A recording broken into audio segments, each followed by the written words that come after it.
Bonjour à tous, aujourd'hui une vidéo consacrée à l'activité de marchand de biens et aux 10 plus grosses fausses croyances liées à cette activité qui sont malheureusement colportées par de nombreux formateurs immobiliers qui ont une vision un petit peu douteuse de l'activité et des conseils souvent également douteux. Alors, avant de vous évoquer ces fausses croyances, un petit mot sur notre livre formation de 716 pages, qui sort le 23 juin de cette année et pour le coup, vous allez y trouver beaucoup de contenu, des informations fiables, exhaustives, un contenu, objectif de l'activité, une vision objective, sérieuse, avec le concours de différents marchands de biens. Alors vous ne les verrez pas trop sur les réseaux. Ils font en tout cas, et croyez-moi, ils ont des résultats, très, très bons.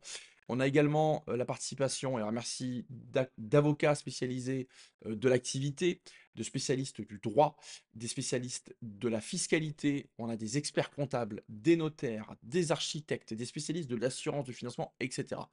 Donc vraiment, je vous invite à vous former avec ce livre. De toute façon, sachez que la plupart des formateurs immobiliers, ils l'achètent et ils en font des formations payantes. Donc autant aller à la source. Allez, on attaque les 10 fausses croyances. La première fausse croyance, c'est d'indiquer que on peut se lancer en marchand de biens sans aucun apport. Alors si techniquement, on peut effectivement se positionner sur un projet sans apport, bah, c'est tout simplement parce que cet apport, on va l'emprunter. On va l'emprunter auprès d'un particulier ou un financier privé, et puis on va mettre en place un contrat, hein, et puis on va le rémunérer 12% pour nous avoir apporté 100 ou 200 000 euros qui seront nécessaires pour ensuite lever un financement, que ce soit via une banque ou une solution de financement alternative. Donc dire on peut commencer avec zéro en poche, bah, c'est pas totalement vrai, puisque en fait on va devoir emprunter cet apport. Et de la même façon, pendant que vous faites votre opération, vous vivez comment? Parce que bon, avant que vous touchiez votre marge, il va falloir quand même vivre. Donc c'est totalement faux, il faut de la trésorerie quand on débute. Deuxième fausse croyance, c'est d'indiquer qu'on peut facilement faire du marchand de biens sans être financé par une banque. Ça, c'est faux. Et pourquoi c'est faux? C'est parce que si vous n'êtes pas financé par une banque, ce qui est généralement le cas des débutants, eh bien vous allez utiliser des solutions de financement alternatifs. Alors il y en a des très bien, hein, et notamment le crowdfunding. Simplement, attention, le crowdfunding, ça a un coût. Et le coût annuel, il est de 15%.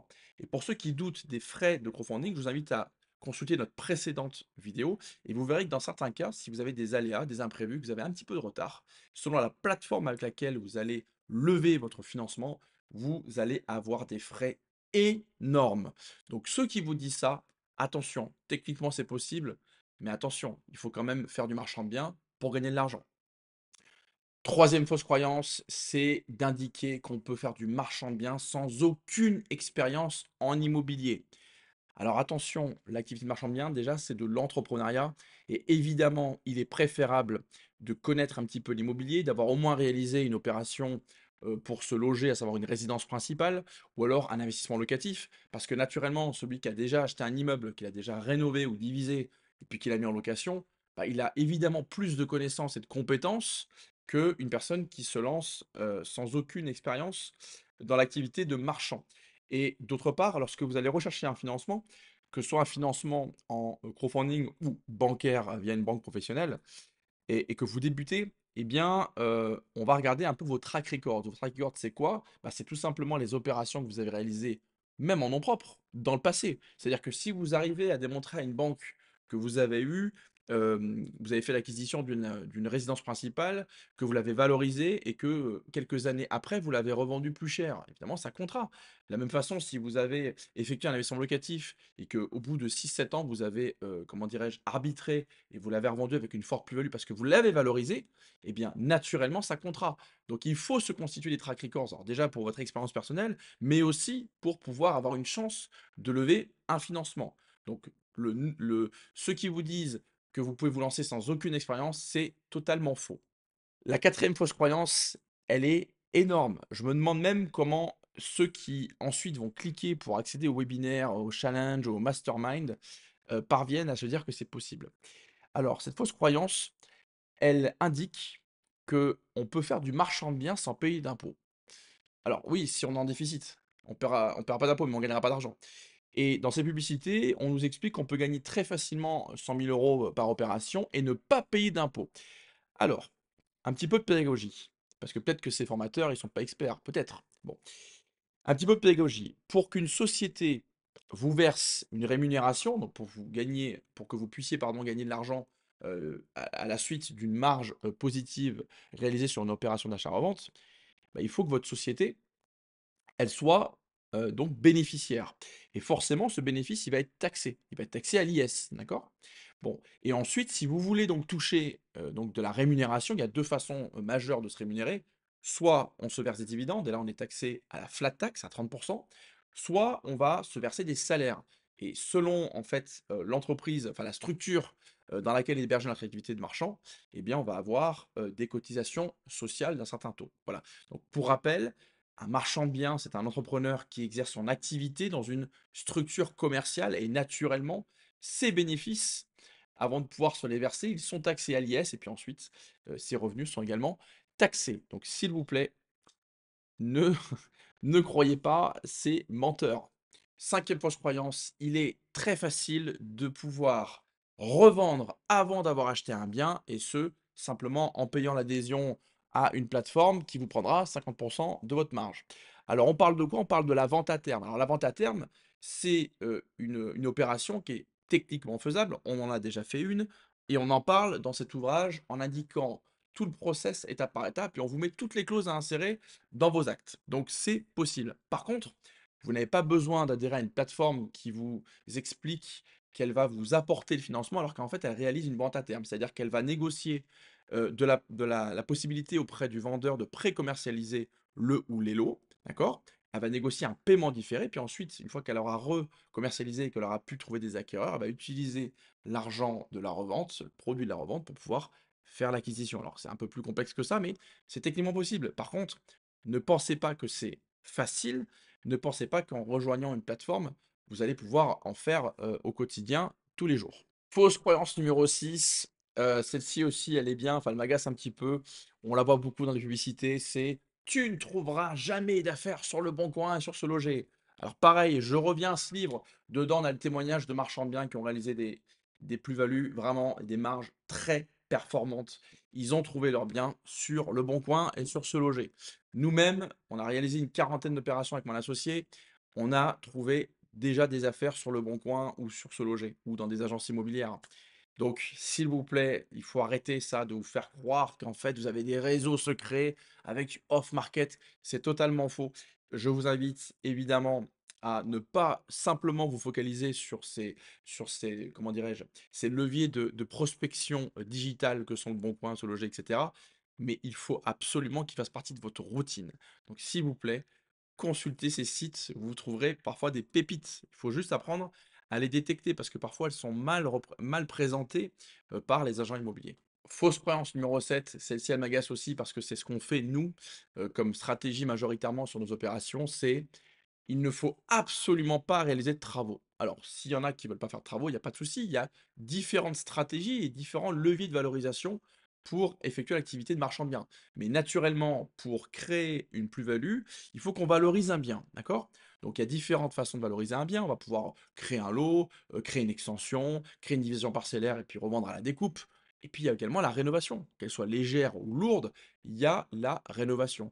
Nous, parmi les 40 opérations qu'on a réalisées, la plupart, à 90%, elles ont été réalisées avec de la rénovation. Évidemment, il convient de s'adapter au secteur et si vous êtes dans un secteur où le prix de revente il est 4 000 € du mètre, bah, vous n'allez pas acheter à 3 000 € du mètre et mettre 2 000 € du mètre de rénovation. Évidemment, c'est du bon sens.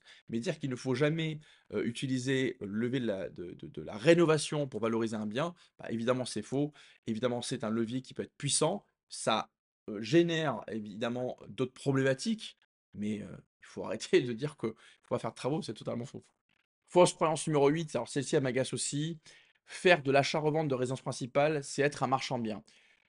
Ça m'épuise aussi, il y a pas mal de néo-marchands de biens, de débutants d'ailleurs, qui se lancent dans la formation, qui ont fait 2 achats-reventes de résidence principale et qui se prétendent marchands de biens.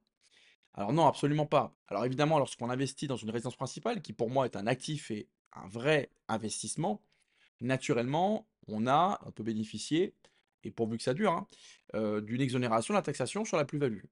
Pour autant, le faire avec récurrence et avec une intention spéculative, bah, ça va vous conduire au contrôle fiscal. Et d'ailleurs, dans notre livre, il y a des cas de jurisprudence qui sont venus condamner justement des personnes qui se sont prétendues être en résidence principale et en fait c'était du marchand bien déguisé. Et surtout, ça n'a presque rien à voir, j'ai envie de dire, parce que un marchand bien, c'est un entrepreneur, il y a des obligations juridiques, des obligations en termes de responsabilité avec des notions d'assurance. Enfin, ça n'a presque rien à voir. Donc, quelqu'un qui fait l'achat-revente de résidence principale, ça n'est pas un entrepreneur, ça n'est pas un marchand de biens. Et on voit des formateurs immobiliers qui vous font même des modules achat-revente de résidence principale. Achète ma formation pour t'enrichir, marchand bien, mais c'est du marchand bien déguisé. Donc faites attention parce que c'est le genre de conseil en plus qui peut vraiment vous amener des ennuis, quoi. Donc non, faire de l'achat-revente de résidence principale, ça n'est pas être un marchand bien. C'est être un marchand bien déguisé. Neuvième fausse croyance, alors celle-ci, elle est magique aussi, c'est en étant marchand bien, tu seras libre financièrement. Alors celle-ci, elle est très amusante. Alors, encore une fois, je le répète, un marchand bien, c'est un entrepreneur. Il a aucune liberté financière. S'il ne travaille pas, s'il n'effectue pas d'opération, bah, il touche pas d'argent. Donc il n'est pas libre financièrement. Il est obligé de travailler.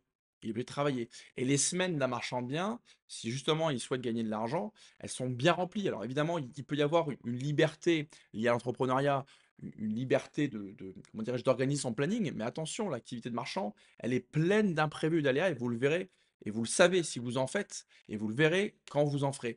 Donc attention avec cette image-là des réseaux sociaux, libre financièrement. Non, vous ne serez pas libre financièrement en marchant bien. Alors oui, vous allez pouvoir gagner de l'argent et générer des plus-values qui vous permettront de vous rémunérer d'une manière très agréable et très confortable. Mais encore faut-il réaliser de belles opérations, encore faut-il être particulièrement bien formé et surtout énormément travailler. Ça n'est absolument pas facile. Donc, oubliez la liberté financière pendant quelques années avec le marchand de biens. Dixième et dernière fausse croyance, c'est de dire qu'un marchand de biens est un rentier immobilier. Alors non, pas du tout. Un rentier, c'est quoi? C'est quelqu'un qui perçoit des rentes qui sont liées à son capital. Un marchand de biens, il touche des plus-values, des marges, mais il ne touche pas de rentes liées à un capital. Un rentier, en théorie, il peut ne pas travailler et il va percevoir mensuellement des rentes immobilières. Un marchand de biens, s'il ne travaille pas, bah, il va rien percevoir du tout. Donc, l'idée, c'est quoi? L'idée, c'est en fait, et c'est pour ça qu'il faut arrêter d'opposer l'investissement locatif et le marchand de biens comme le font là tous les marketeurs. Ouais, c'est pas de locatif, c'est nul. Ouais, le marchand de biens, c'est mieux. Ouais, l'investissement locatif, c'est mieux. Vous avez tous tort, en fait. Vous avez tous tort. En fait, c'est complémentaire. Justement, le but, c'est quoi? C'est de générer du cash, générer de la trésorerie et de l'investir en locatif pour justement percevoir de vraies rentes. Un rentier, c'est quelqu'un qui touche des rentes sans travailler. Un marchand de biens qui ne travaille pas, il ne perçoit rien. En conclusion, même si on peut les trouver amusants dans certaines de leurs publicités, faites attention à leurs discours, à leurs promesses, à toutes ces fausses croyances, à cette vision, à cette conception de l'activité de marchand qui est très douteuse. Formez-vous avec du contenu riche, exhaustif, sérieux, pour le prix d'un livre, 716 pages. Et je peux vous garantir qu'il y a zéro bullshit et il n'y a pas de promesse. La seule promesse qu'on va vous fournir, vous produire, c'est simplement de vous aider à vous lancer en marchand de biens, à créer votre société de marchand de biens et à devenir marchand de biens.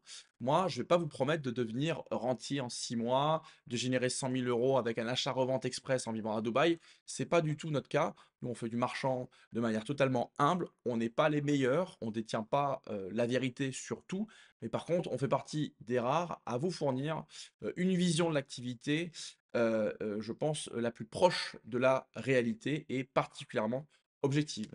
Bon projet à tous et à bientôt.